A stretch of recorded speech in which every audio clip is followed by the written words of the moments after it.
आप जो कुछ भी करना चाहते हैं, आप खुद को अपने अंदर खुशी और स्पष्टता के क्षण तक लाएं। उस क्षण आप जो निर्णय लेते हैं, चाहे आप मर भी जाएं, आपको वही करना चाहिए।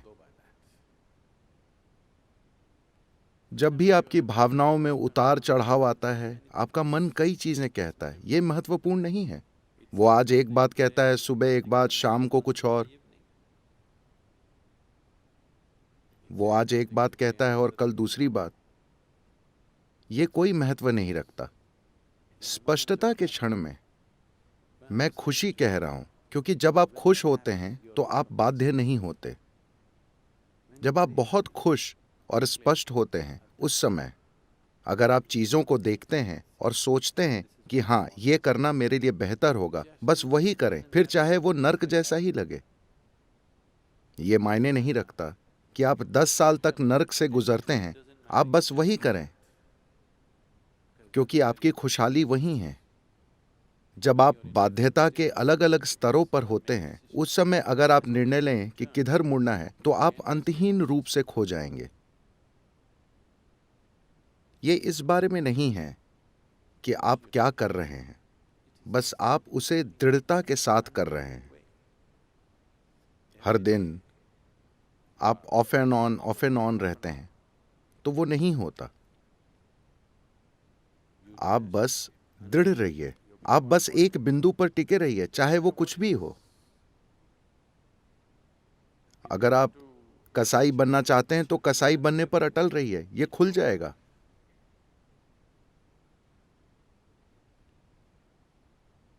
एक क्षण के लिए भी ढुलमुल मत बनिए।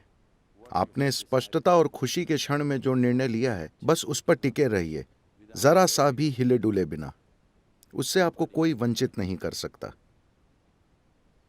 हर दिन जब आपके विचार और भावनाएं इधर उधर उड़ते रहते हैं, आप अपना मन बदलते रहते हैं, आप गोल गोल घूमते रहेंगे, अंतहीन रूप से गोल गोल घूमते रहेंगे। क्योंकि जो अक्सर दिशा बदलता है, साफ है कि उसे कहीं भी जाने में दिलचस्पी नहीं है ना? आप जानते हैं कि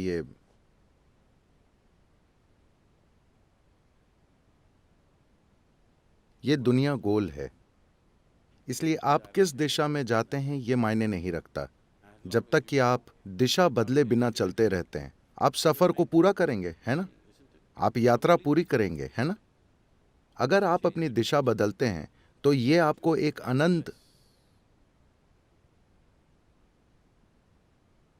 हमेशा खोए रहने की एक अंतहीन स्थिति में डाल देगा। तो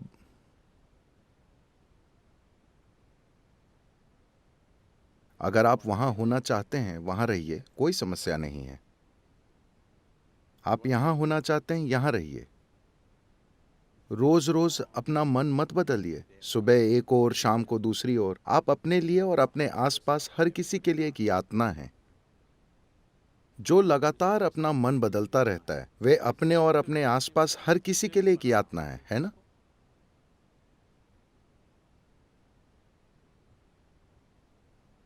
अभी आप सोच रहे हैं कि कल मैं अपना योग करूंगा।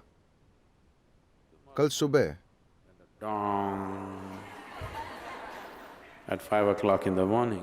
सुबह 5 बजे सुनते हैं। मैं रोज उसे सुनता हूं। मुझे नहीं पता कि आप में से कितने लोग उसे सुनते हैं। जैसे ही वो डोंग होता है, शायद हमें ड्रम बजाना चाहिए। फिर आपका शरीर कहता है, भाड़ में जाए ये योग, मैं बस ये चाहता हूं। वो बदलता रहता है। प्राथमिकताएं बदलती बदलती बदलती रहती हैं। जीने का एक और तरीका है,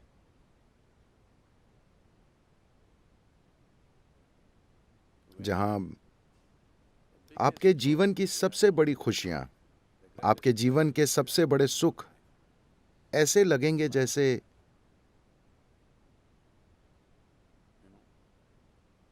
एक चींटी के सुख की तरह लगेंगे। ये जीव इसमें सक्षम है।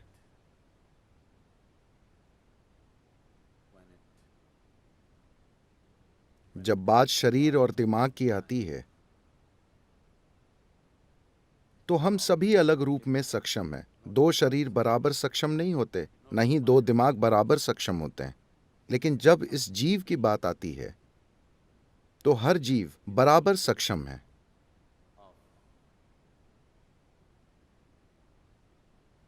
अपने भीतर अस्तित्व को समेटने में। वैज्ञानिक कहते हैं कि यह लगातार फैल रहा है। उसे कैसे समेटना है, यही सारी सुंदरता है। That which is endless, that which is eternal. जो अंतहीन है, शाश्वत है, जो असीम है और जो लगातार फैल रहा है, उसे इस जीव में समेटा जा सकता है। इस मामले में दो जीव अलग अलग क्षमतावान नहीं होते, हर जीव बराबर सक्षम होता है। ऐसा इसलिए नहीं होता क्योंकि आप दिशा बदलते रहते हैं।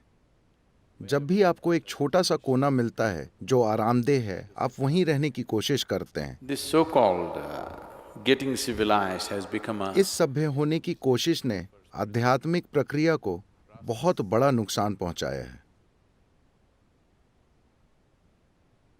यह जरूरी नहीं है, मगर मैं कहना चाहूंगा, क्योंकि अगर आप नोमैड होते, आप नोमैड का मतलब जानते हैं? इसका मतलब है कि आप मैड नहीं हैं।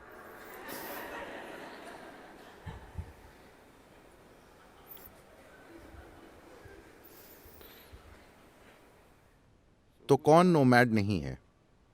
जो मैड है। जो मैड यानी पागल है, वो टिक जाता है। जो मैड नहीं है, वो चलता रहता है, कहीं भी ठहरता नहीं है। जैसे ही हम नोमैड होना बंद हुए, तो हम सुरक्षा और कुशलता के एक पागलपन में पड़ गए। चाहे वो शारीरिक हो, मनोवैज्ञानिक हो या भावनात्मक, हम हमेशा उस कोने की तलाश में रहते हैं जहां हम आराम से सो सकें। और एक बार आपको वो कोना मिल जाता है और वो बहुत बढ़िया और आरामदेह हो जाता है, तो आपके अंदर बाहर निकलने और फिर से यात्रा करने की हिम्मत नहीं होती। तो अगर आप सिर्फ एक पिकनिक मनाना चाहते हैं तो ठीक है।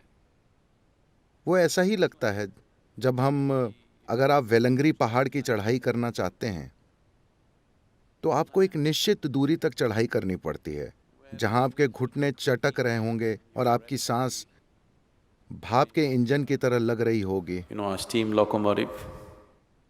फश फुश चल रही होगी। फिर आप चारों ओर देखते हैं और बांस, खूबसूरत चट्टानें, आपके आसपास के बांस और सब कुछ बहुत शानदार लगता है। घाटी इतनी सुंदर है। What is the purpose? एक और कदम उठाने का मकसद क्या है? ये शानदार है, बस। आपका दिमाग आपसे कहता है, बस यही है। मैं जगह की सुंदरता पर सवाल नहीं उठा रहा हूं। मैं वहां मौजूद होने के सुख पर सवाल नहीं उठा रहा हूं। मगर अभी ये तर्क आया है, ये नया तर्क आपके अंदर आया है, सिर्फ इसलिए क्योंकि आपके फेफड़े एक स्टीम इंजन की तरह काम कर रहे हैं और आपके पैर एक जंग लगी बैलगाड़ी की तरह आवाज कर रहे हैं। तो नया तर्क आएगा। क्या आप देखते हैं कि हर बार आप जिन अलग अलग स्थितियों में पड़ते हैं, सुविधा या असुविधा की अलग अलग अवस्थाओं में पड़ते हैं, तो आप एक नया तर्क गढ़ लेते हैं? क्या आपने इस पर ध्यान दिया है? जैसा कि कहा जाता है, जब आप छात्र होते हैं तो हर कोई कम्युनिस्ट होता है। जैसे ही आपकी शिक्षा पूरी होती है और आपको नौकरी मिलती है, आप समाजवादी बन जाते हैं। और शादी होते ही आप पूंजीवादी हो जाते हैं। आपकी नई स्थितियों, सुविधा या असुविधा के अलग अलग स्तरों के अनुसार तर्क के नए स्तर आएंगे। तो ऐसा होता रहता है।